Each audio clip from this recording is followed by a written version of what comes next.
নমস্কাৰ জেআৰজি ব্লগলৈ পুনৰবাৰ সকলোকে স্বাগতম জনাইছোঁ। আজি আমি আলোচনা কৰিবলৈ লৈছোঁ অসম গ্ৰামীণ আন্তঃগাঁথনি আৰু কৃষি সেৱা সমাজত খালী হোৱা কেইটামান পদৰ সম্পৰ্কত।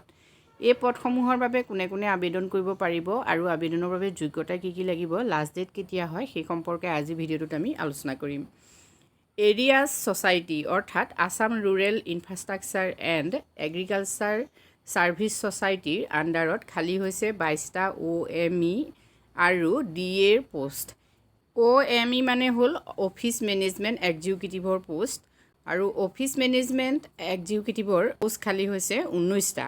লখিমপুৰ, কাছাৰ, নলবাৰী, গোৱালপাৰা, চাউথ শালমৰা, কোকৰাঝাৰ, শিৱসাগৰ, যোৰহাটত এটাকৈ পদ খালী হৈছে আৰু হাইলাকান্দিত হৈছে 2টা, চৰাইদেউত 1টা, বিশ্বনাথত 1টা, মাজুলীত 1টা আৰু ধেমাজিত 2টা, বঙাইগাঁৱত 1টা আৰু গুৱাহাটীত 2টা পোষ্ট খালী হৈছে। পদসমূহৰ ৰেমুনাৰেশ্যন হ'ল 3 লাখ পাৰ এনাম অৰ্থাৎ বছৰত 3 লাখ টকা। এডুকেশ্যনেল কোৱালিফিকেশ্যন হ'ল graduate, minimum 3 years duration, degree in any field from recognise university institution অৰ্থাৎ যিকোনো ষ্ট্ৰীমৰ BA পাছসকলে এই পদৰ বাবে আবেদন কৰিব পাৰিব।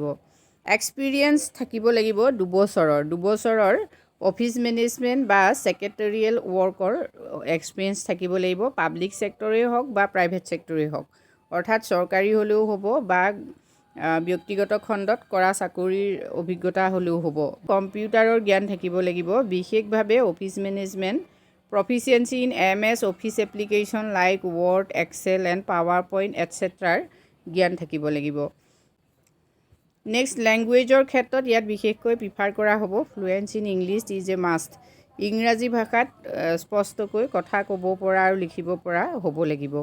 এজ হ'ল 35 yearsৰ ভিতৰত আপোনালোকে যদি হয়, 35 বছৰ বয়সৰ ভিতৰত যদি আপুনি, তেতিয়াহ'লে এই পদসমূহৰ বাবে আবেদন কৰিব পাৰে। নেক্সট আহিলে ডাটা এনালাইচিছ। ডাটা এনালাইচিছৰ 3টা পদ খালী হৈছে আৰু ৰেমুনাৰেশ্যন হ'ল 11.40 লাখ টু 19.20 লাখ পাৰ এনাম অৰ্থাৎ বছৰত 11.4 লাখ টকাৰ পৰা 19.20 লাখ টকালৈকে আপোনাৰ ৰেমুনাৰেশ্যন হ'ব।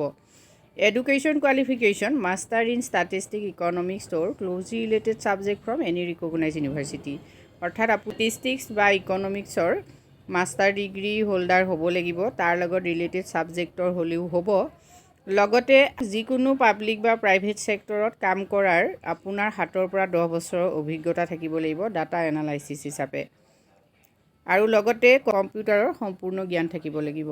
এই পদসমূহৰ বাবে যদি আপুনি এপ্লাই কৰিম বুলি ভাবিছে, তেতিয়াহ'লে আপোনাৰ যিখিনি অৰিজিনেল চাৰ্টিফিকেট, ডকুমেণ্টছ আৰু qualification, experience, age, identity proof আৰু লেটেষ্ট চেলাৰী চাৰ্টিফিকেট আৰু 2খন পাছপৰ্ট চাইজ কালাৰ্ড ফটো আপুনি লৈ যাব লাগিব আৰু ছেল্ফ এটেষ্টেড কপি আপুনি লগত ৰাখিব লাগিব। ডাটা এনালাইচিছৰ বাবে আপোনালোকৰ ৱাক ইণ্টাৰভিউ হ'ব আৰু সেই ইণ্টাৰভিউ হ'ব 20/1/2023। টাইম হ'ল 10:30 পৰা 12টাৰ ভিতৰত আপোনালোকৰ সময় থাকিব আৰু ভেন্যু হ'ল office of the areas society agriculture complex, Khanapara, GS road, গুৱাহাটীৰ যিটো এৰিয়াছ ছ'চাইটিৰ যিটো এগ্ৰিকালচাৰ কমপ্লেক্স খানাপাৰাত আছে, তাত আপোনালোকৰ ইণ্টাৰভিউ হ'ব।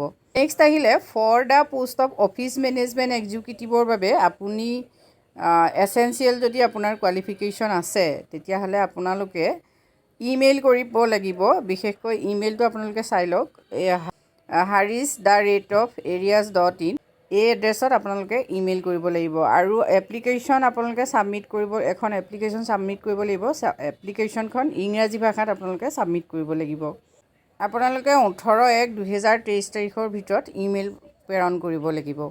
ইম্পৰ্টেণ্ট ডেটখিনি আপোনালোকে চাওক। লাষ্ট ডেট হ'ল অফিচ মেনেজমেণ্ট এক্সিকিউটিভৰ বাবে লাষ্ট ডেট হ'ল 21/2023। বাকী ইণ্টাৰভিউ মন কৰিব, ইয়াৰ আগতেই আপোনালোকে ইমেইল কৰিব লাগিব আৰু ইণ্টাৰভিউ হ'ব 20/1/2023 আৰু ডাটা এনালাইচিছৰ বাবে 18/1/2023।